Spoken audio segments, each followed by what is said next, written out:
Hey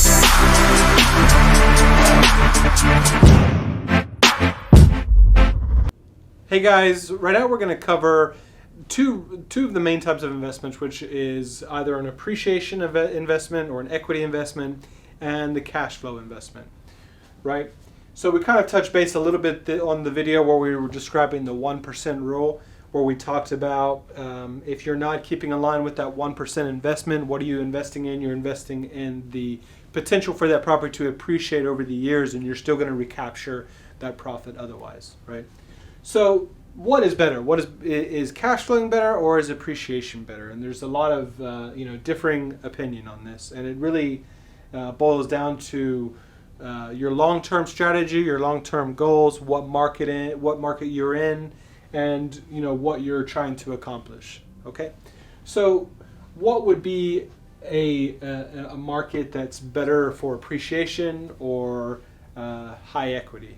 Right, a lot of these are going to be in the cities that you see, which are very expensive to live, and a lot of that is because there is something called an urban boundary line. So let's say, for example, Portland. Portland only has a limited amount of space, right? This is always going to be Portland, right? But then you have a market like we have here, which is Houston, and Houston has so much land and geography that it's very expansive, that you're always building out, right? This is Houston, but what happens is people build out here because it's cheaper than living what we call the loop. So the loop is kind of our pseudo urban boundary line. Everything within the loop is more expensive because of geography, and then when you get outside of the loop, it becomes a little bit more affordable. Right, but in Portland you can't do that. You have all the the water outside. Another thing that drives the pricing of the housing is the industry. What industry is within that city. So in Portland you obviously have it's the Silicon Valley of the Northwest. You have all the tech industry. In Houston we have multiple markets. We have oil and gas. We have energy. We have the medical industry. So if you're having a lot of people come for the industry, what does that lead to? It leads to supply and demand. So the more demand there is, it's going to create less inventory, so it gets bid up. The pricing gets bid up.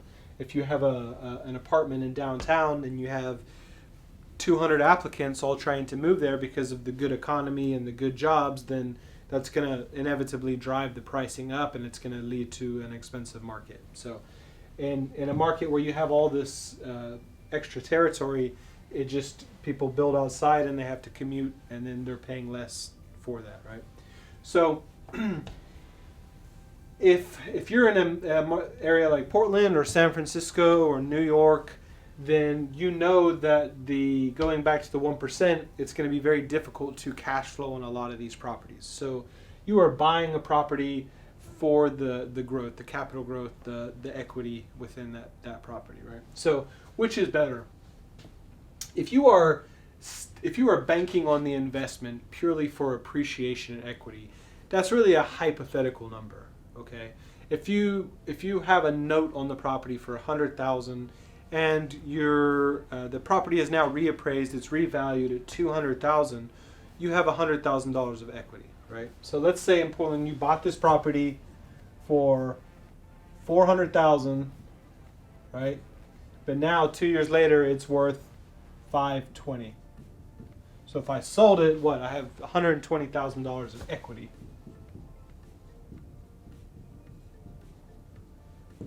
And in these markets, because of the supply and demand, generally speaking, that appreciation is always on the up, right?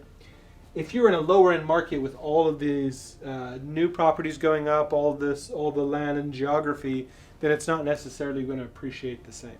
However, cash flow is more tangible, right? It's more consistent, and it's more long term. So if you really want to get into the aspect of building generational wealth, you don't want to be selling your properties. For the appreciation to ever see that 120K of equity, you're going to have to sell that property. And the second you sell that property, the potential for it to appreciate in the future is gone. It's dissipated, right?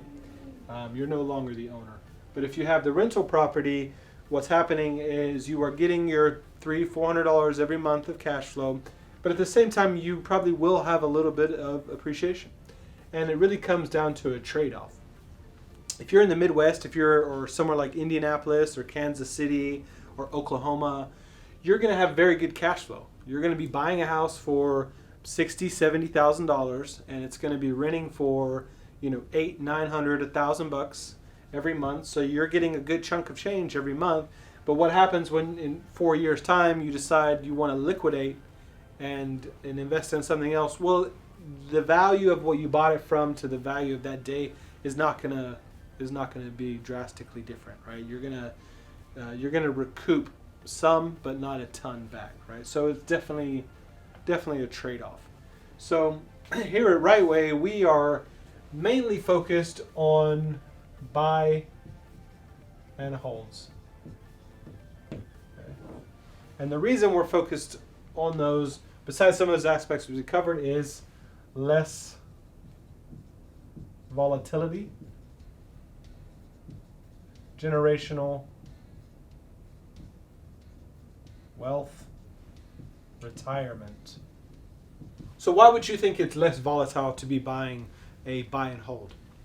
Well, for one, your exposure is a lot less. For your buy and holds, you're buying properties, in the $150,000 and less range. So you're out of pocket a lot less.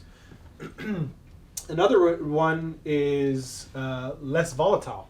So what happens, or what did we see in 2008 when the property prices just plummeted? Again, where I'm going back to this hypothetical, well, now you're underwater. Now if you want to get rid of that property, which is not cash flowing, you're going to have to bring money to the closing table. So the real estate market is cyclical. It comes in cycles, right? 2008, 2009, we had a huge bust. We are due for a correction. We don't know when that's going to happen. But if you're banking completely on equity and appreciation, you're in a riskier position. So less volatile, generational wealth. If you have a portfolio of properties, that is going to continue cash flowing, forever. So if you own 10, 15, 20 properties, what's to say that you ever need to sell those to pull that liquidity or equity out? You can keep those, you can pass them on to your kids, and most importantly, the reason a lot of people get into real estate is because they don't want to be working at 9 to 5 forever, right? They want an end goal. They know that the 401k and the retirement plans aren't something worth banking on. So they want to buy properties because everyone's going to need a roof over their head forever. They're banking on retiring. So cash flow, you're finding what we call here our freedom number. So let's say you want to replace your salary of $10K a month.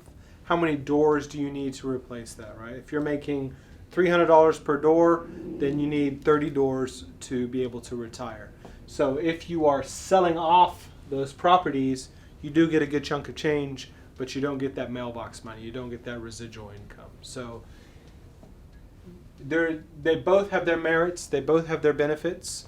You might be investing in a higher appreciation market with the goal of selling it, pull that money out, invest into cash flowing single family rentals or other types of investments.